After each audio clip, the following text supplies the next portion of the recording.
Hello viewers, আসসালামু আলাইকুম। আমাদের আজকের নতুন ক্লাসে তোমাদেরকে স্বাগতম। এর পূর্বে আমরা অনেকগুলো ক্লাস করছি। যারা করনি আমার পূর্বের ক্লাসগুলো কি একবার করে দেখে নিবা। আজকে বর্তমান বিশ্বের আলোচিত দক্ষিণ এশিয়া নিয়ে আমরা আলোচনা করব। দক্ষিণ এশিয়া প্রতিনিয়ত বিশ্ব বাজারে বা বিশ্ব অর্থনীতি বলো বা বিশ্ব রাজনীতি বলো সব কিছুর ক্ষেত্রেই দক্ষিণ এশিয়া বর্তমানে কি প্রাধান্য পাচ্ছে। এই দক্ষিণ এশিয়াটা নিয়ে আজকে আমরা মূলত একটু পরিচিত হব। ওকে, দক্ষিণ এশিয়ার দেশগুলো সংক্ষিপ্ত একটা সারমর্ম টানার চেষ্টা করেছি। সেই সংক্ষিপ্ত সারমর্মটা আমরা একটু জেনে নিই। দেখা যাচ্ছে যে দক্ষিণ এশিয়ার আয়তন এবং জনসংখ্যায় সবচেয়ে বৃহত্তম রাষ্ট্র হচ্ছে ভারত। এখানে একটা নোট রাখা যায়, বর্তমান বিশ্বে জনসংখ্যাতেও বিশ্বের জনসংখ্যাতেও ভারত এক নম্বরে। আবার দক্ষিণ এশিয়ায় জনসংখ্যা এবং আয়তন দুই দিক থেকেই ভারত হচ্ছে প্রথম, এবং জনসংখ্যায় এবং আয়তনে দক্ষিণ এশিয়ার ক্ষুদ্রতম দেশ হচ্ছে মালদ্বীপ। ওকে, দক্ষিণ এশিয়ার প্রথম স্বাধীন দেশ, দক্ষিণ এশিয়ার কি বললাম, প্রথম স্বাধীন দেশ হচ্ছে কি আফগানিস্তান। দক্ষিণ এশিয়ার প্রথম স্বাধীন দেশ আফগানিস্তান।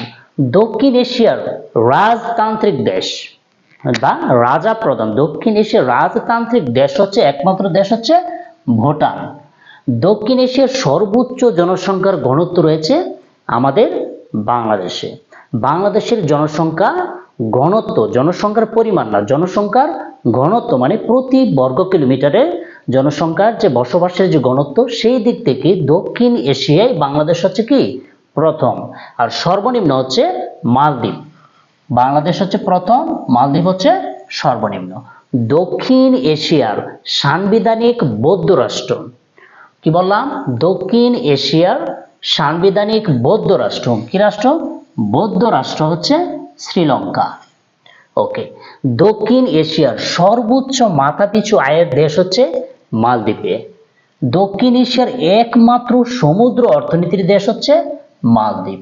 সমুদ্র অর্থনীতি কি মানে, যে দেশের অর্থনীতির সিংহভাগই সমুদ্র থেকে কি এসে থাকে। সমুদ্র যেমন হচ্ছে ট্যুরিজম সেক্টর, পর্যটন, এরপরে হচ্ছে সমুদ্রের বিভিন্ন খনিজ সম্পদ, এই রিলেটেড জিনিসগুলো দিয়ে যে দেশের অর্থনীতি টিকে থাকে সেগুলোকে বলা হয়েছে কি সমুদ্র অর্থনীতির দেশ। তো দক্ষিণ এশিয়ার কি একমাত্র মালদ্বীপই হচ্ছে শতভাগ সমুদ্র অর্থনীতির দেশ।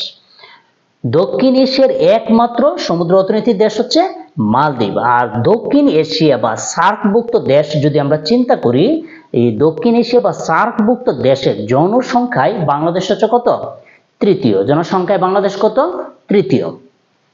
ওকে, এখন আমরা মানচিত্রের দিকে একটু খেয়াল করি যে মানচিত্রে কোন দেশের অবস্থানটা কি রকম। মানচিত্রে আমরা যদি দক্ষিণ এশিয়ার কথা চিন্তা করি, দক্ষিণ এশিয়ার দেশ হচ্ছে কয়টি, 8টি। এই 8টি দেশ মিলে হচ্ছে কি 1985 সালে দক্ষিণ এশিয়ার দেশগুলোকে নিয়ে এই সার্ক নামক একটা সংগঠনের যাত্রা শুরু হয়। ওকে, দক্ষিণ এশিয়ার দেশগুলো কিভাবে মনে রাখবো, দক্ষিণ এশিয়ার দেশগুলোর মনে রাখা সহজ একটা টেকনিক। আমি আবার বলছি, দক্ষিণ এশিয়ার দেশগুলো মনে রাখা একদম সহজ একটা টেকনিক। যারা একবারই নতুন এই আন্তর্জাতিক বিষয়ে পড়াশোনার ক্ষেত্রে তাদের জন্য দক্ষিণ এশিয়ার দেশগুলো মনে রাখার সহজ একটা টেকনিক হচ্ছে MBA ইজ ফর বিএনপি। কি বললাম, MBA ইজ ফর বিএনপি। আবারও বলছি, MBA ইজ ফর বিএনপি। ওকে, এখানে বি মানে হচ্ছে কি, এম মানে হচ্ছে মালদ্বীপ, বি মানে হচ্ছে কি, বি মানে হচ্ছে বাংলাদেশ, ভুটান, এরপর হচ্ছে এ মানে কি আফগানিস্তান, আই মানে কি, আই মানে হচ্ছে ইন্ডিয়া, এস মানে হচ্ছে কি, এস মানে হচ্ছে শ্রীলঙ্কা, এরপর বি দিয়ে ভুটান, এন দিয়ে কি নেপাল, পি দিয়ে কি পাকিস্তান। ঠিক আছে, এই BNP is for MBA is for BNP দ্বারা আমরা দক্ষিণ এশিয়ার 8টি দেশ খুব সহজেই মনে রাখতে পারবো। ওকে, এখন আমরা দেখি কোন দেশটা কোন দিকে অবস্থান। দক্ষিণ এশিয়ার সবচেয়ে বড় দেশ ভারত। এই যে এই হচ্ছে ভারত।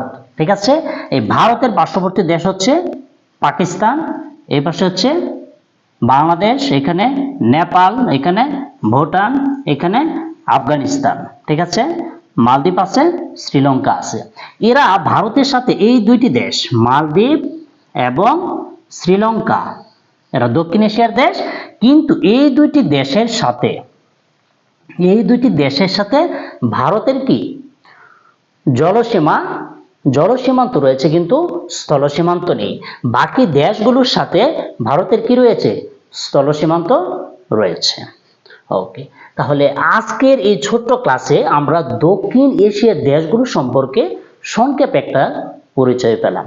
আশা করি এই ক্লাস থেকে তোমরা যদি বিগত বছরে প্রশ্ন অ্যানালাইসিস করো, দেখবা যে এই তথ্যগুলো থেকে 80% কোয়েশ্চেন করা হয়েছে।